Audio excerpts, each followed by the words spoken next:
Salam jumpa kembali di Rema Meja Sabda, Senin 18 Mei 2020. Damai sejahtera bagi kita semua. Shalom.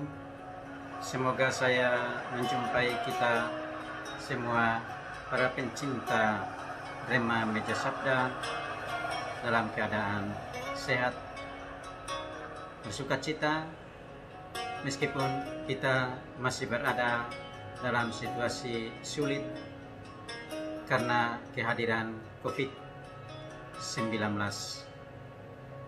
Kita berdoa bersama, semoga kita semua segera keluar dari kesulitan ini, agar karya dan panggilan kita yang telah ditanamkan Allah dalam hidup kita dapat kita jalankan dengan bebas, penuh sukacita, dan dalam kenormalan dunia sebagaimana biasanya. Saudara-saudariku terkasih, kita bermenung bersama Rema Meja Sabda hari ini dengan tema mau menjadi pewarta Injil, siap untuk melewati jalan salib. Pertanyaan reflektif dan sederhana: pernahkah Anda, kita membenci atau dibenci seseorang? Pertanyaan yang sangat manusiawi dan pengalaman juga yang sangat manusiawi. Setiap kita, kapanpun, dimanapun, pasti kita pernah berhadapan dengan dua kenyataan sekaligus, antara dibenci atau membenci. Terlepas dari seberapa durasi waktu peristiwa itu atau pengalaman itu menguasai diri kita, sekejap, sebentar saja selesai, semuanya tergantung dari pengolahan atau olah kesalehan hidup kita, lengkap dengan seluruh aspek diri kita sebagai anak-anak manusia, putra-putri Allah yang tengah berziarah di bumi ini. Injil hari ini mengajak kita untuk melihat realita itu, bahwa kita ditantang untuk menyadari antara menghadapi kebencian atau berjuang untuk menunjukkan sisi lain dari menjadi orang Kristen, yaitu menjadi berbeda dengan dunia, karena memang kita bukan milik dunia, kata Kristus. Dari dua kenyataan ini, bahwa kita bukan dari dunia dan kita bukan milik dunia, dan kita berbeda dengan dunia karena aspek kepemilikan kita oleh Kristus, maka akibat lanjutnya adalah kita pasti dibenci, karena pada saat yang sama kita pasti menghidupi apa yang dikumandangkan dan diajarkan oleh Kristus, Sang Gembala Agung kita. Akibat dibenci ini bukan sekedar akibat sampingan karena mengikuti Kristus. Ini bagian dari hakikat kekristenan kita dan dari konsekuensi kemudian. Menderita dalam dunia ini adalah harga yang harus dibayar sebagai orang Kristen. Meskipun bahwa setiap orang terpanggil untuk hidup dengan tidak menderita, tetapi bagaimanapun juga, penderitaan, kesulitan, tantangan, penolakan itu selalu berjalan bersama dengan manusia sepanjang manusia berziarah di bumi ini. Pada saat kita mengalami situasi seperti itu, maka kita diajak untuk tenang dan menyadari bahwa dunia tidak mengenal Allah, dan dengan demikian mereka tidak mengenal Kristus. Mengapa?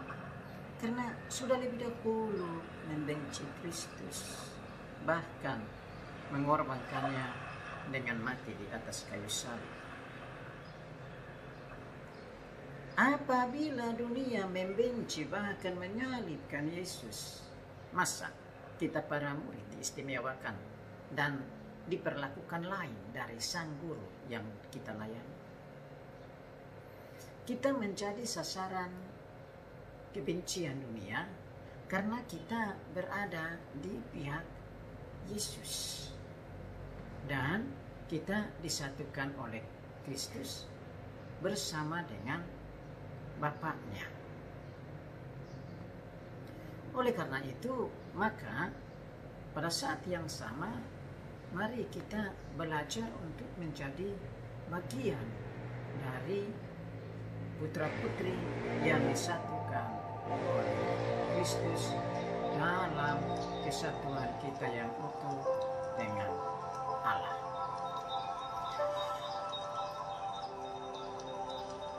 Pengalaman dibenci dunia mestinya kemudian menjadi pengalaman yang membuat iman dan kasih kita pada Kristus menjadi teguh. Mengapa? Karena kita adalah milik Allah.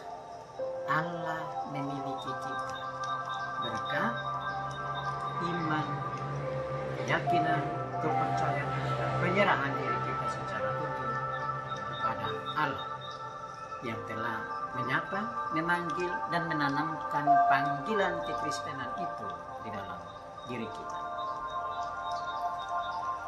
Maka menghadapi kebencian dan penderitaan tidak boleh dengan cara dan prinsip duniawi atau prinsip manusiawi.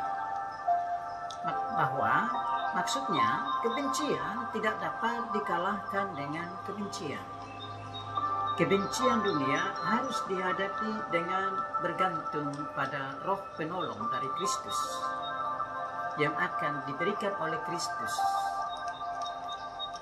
Bagi Kristus, roh penolong ini yang akan menguatkan dan menghibur kita pada segala waktu dan keadaan.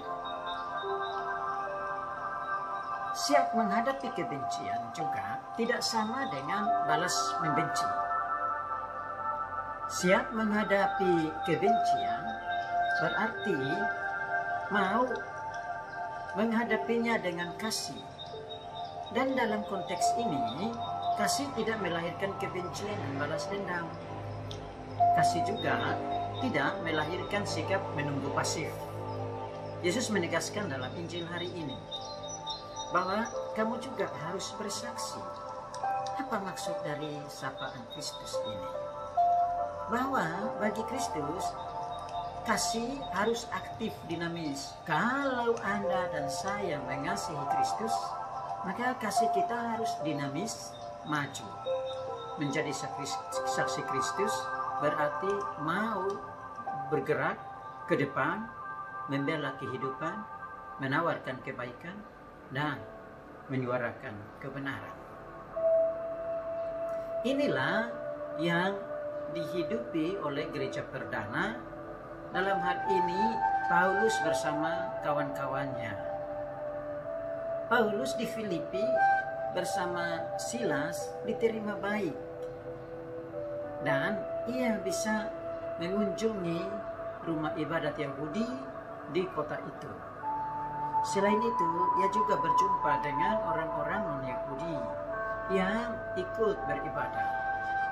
Dan inilah kesempatan bagi Paulus untuk segera menyuarakan kabar sukacita tentang Kristus.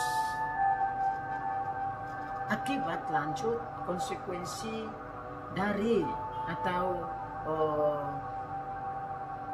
buah dari karya pewartaan Paulus ini membuat sejumlah orang bertobat, atau katakanlah membuat sejumlah orang tertarik dan mau mengikuti Kristus.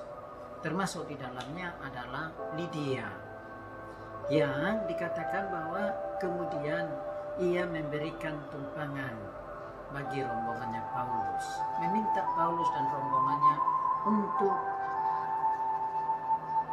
berhenti sejenak, singgah sejenak, tinggal sejenak di rumahnya, dan ia melayani mereka.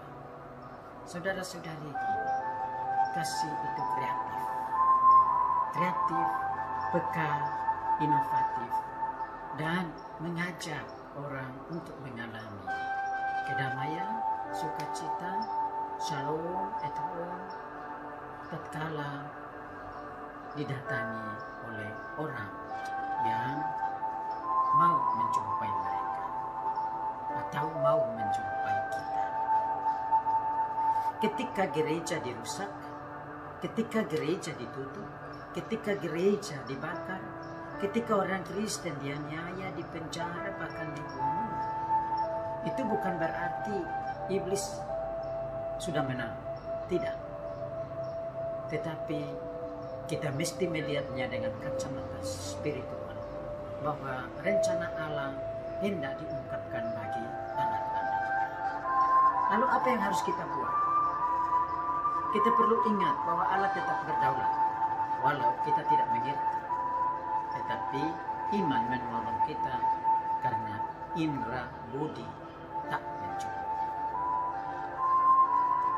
Yesus mengajak kita, pikulah salib dan belajarlah daripadaku, sebab aku ini lemah lembut dan rendah hati.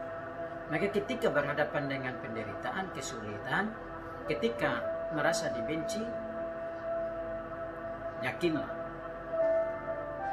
bersama Kristus, lakukanlah atau hadapilah dengan kasih seperti Kristus sebagai sebuah bukti penyerahan diri pada kehendak Allah.